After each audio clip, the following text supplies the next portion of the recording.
Good evening, visitors. Welcome to the Australian War Memorial's last post ceremony.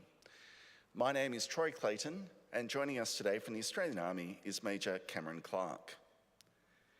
As part of the memorial's commemorations to mark the end of the Second World War, today's ceremony marks the eve of the 83rd anniversary of the commencement of Australian squadrons operating with Bomber Command. During the Second World War, Australian aircrew of the Royal Australian Air Force were trained in Australia, Canada and Rhodesia as part of the Empire Air Training Scheme.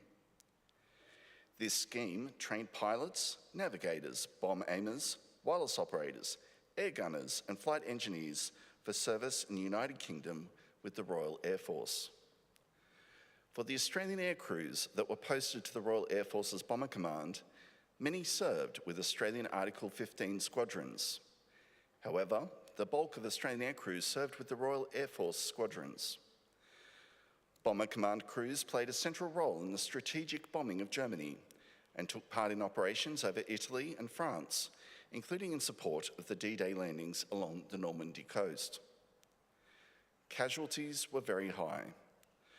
Of the 125,000 men who served in Bomber Command, 55,573 men were killed, a staggering loss rate of 44.4%. This evening, we remember those whose names are listed on the Roll of Honour and to the survivors who returned home. We warmly welcome the family Private Pilot Officer Clifford Edwards, whose story will be told shortly. We are honoured to acknowledge Air Vice Marshal Retired Warren Ludwig, President of the Bomber Command Commemorative Day Foundation, and fellow members and their families who are in attendance, and Lieutenant General Joseph Osterman, United States Marine Corps, and the accompanying delegation. We warmly welcome Wing Commander Kari Roberts, Commanding Officer of 460 Squadron, and Wing Commander Dr. Mary Ann Whiting, retired, representing the Air Force Association. We welcome the veterans who have served, those that are still serving, and their families that love and support them. The live stream of this ceremony is made possible by the Return and Services League of Australia and the RSL and Services Clubs Association. We welcome members who are watching the broadcast of this ceremony across Australia. During this evening's ceremony, wreaths will be laid at the base of the Pool of Reflection by family and visitors to the memorial. If you're able, please stand and join in singing the National Anthem.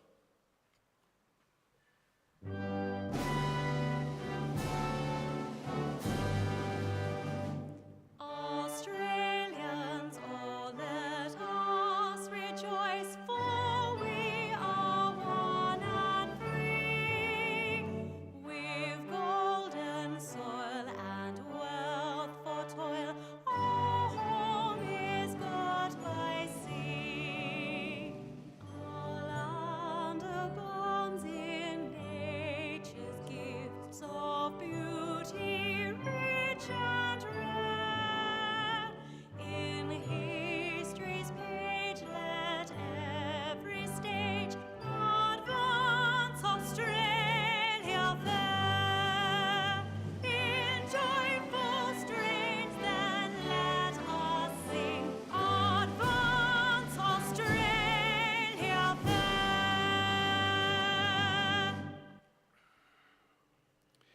The Australian War Memorial was the vision of Charles Bean, Australia's First World War official historian. Bean landed with the Australian troops on Gallipoli and stayed with them at the front through to the end of the war.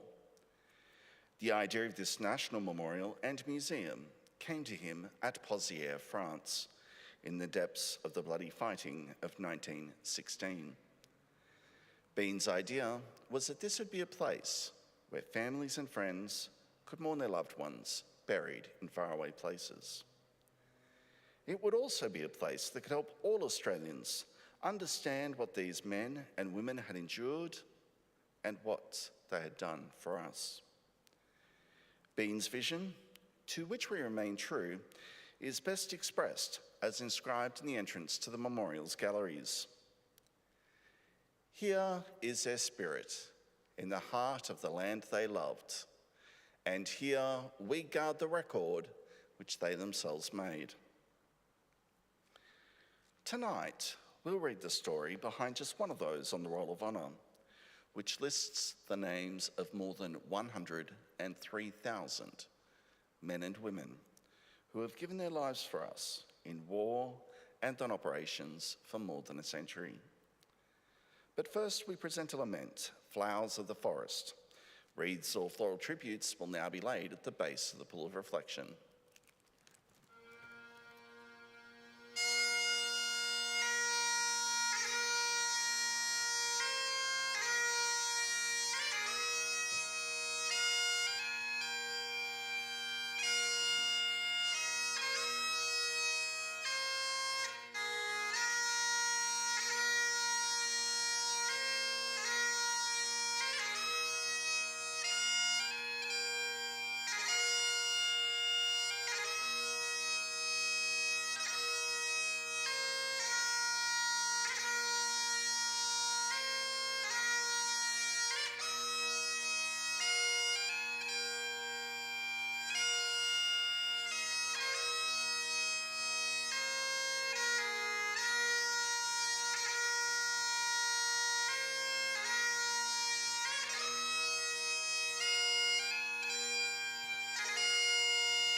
Today, we remember and pay tribute to Pilot Officer Clifford Edwards.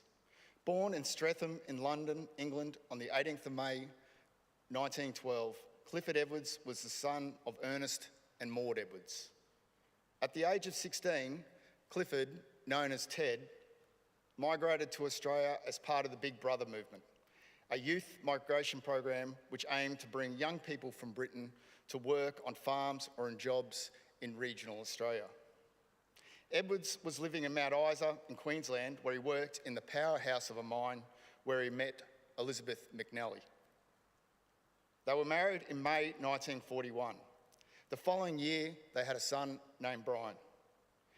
In June 1941, Edwards enlisted in the Royal Australian Air Force to serve in the Second World War. At the time of his enlistment, he was working at the Lake George mine at the Captain's Flat area in New South Wales. Following his enlistment into the RAAF, Edwards commenced training to become a pilot. He first attended No. 1 Initial Flying Training School at Somers in Victoria before commencing pilot training at the No. 4 Elementary Flying Training School in Mascot, New South Wales. He was awarded his flying wings after completing the course at the No. 3 Service Flying Training School in Amberley, Queensland. In May 1942, Edwards embarked in Sydney for overseas service, arriving in Britain in August 1942. As part of the Empire Air Training Scheme, he was one of almost 27,500 RAAF pilots, navigators, wireless operators, air gunners and flight engineers who, throughout the course of the war, joined British and Commonwealth squadrons based in Britain. Following his arrival in Britain, Edwards was assigned to the Royal Air Force's Bomber Command. He was posted to the No. 27 Operational Training Unit at Litchfield, where he joined a bomber crew and learned to fly together in a crew of heavy bombers. Following, he was assigned to the No. 1662 Heavy Conversion Unit at Blython. On completion of training, and just over 2 years since first enlisting in the Air Force, Edwards and his crew were posted to an operational squadron. On the 27th of June 1943, they joined the No. 460 Squadron RAAF, which is based at RAF Binbrook in Lincolnshire. No. 460 were equipped with the 4-engine Avro Lancaster heavy bomber. Shortly after joining the squadron, and on the night of 3 July 1943, Edwards and his crew were lost during a raid on Cologne, Germany. Edwards, alongside his 3 Australians, Flying Officer Frank Spear, Flight Sergeant Cyril Truscott, Flight Sergeant Lancelot Fraser, and 3 British crewmates, Sergeant Alan Tytherley, Sergeant Charles Young, and Sergeant William Rees, were all listed as missing, presumed killed. After having already received a report that her husband was missing, presumed killed, Elizabeth received in the mail the last letter her husband had written to her before his death, it having taken several weeks before it arrived in Australia. In the letter, Edwards had looked forward to their future together with their son Brian. "I have one ambition, and that is to get back to you and Brian," he had written. With no known graves, the names of Edwards and his crewmates are commemorated upon the Air Force's memorial to the missing at Runnymede, England. His name is listed on the Roll of Honour to my left, among nearly 40,000 Australians who died while serving in the Second World War.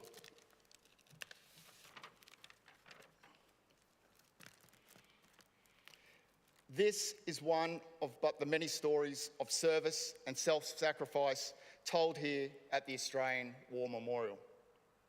We now remember Pilot Officer Clifford Edwards, who gave his life for us, for our freedoms, and in hope of a better world. If able, please stand for the reading of the ode and the sounding of the last post.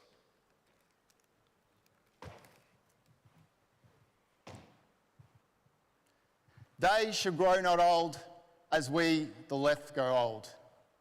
Age shall not weary them, nor the years condemn. At the going down of the sun and in the morning, we will remember them. We'll remember them.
Lest we forget. Lest we forget.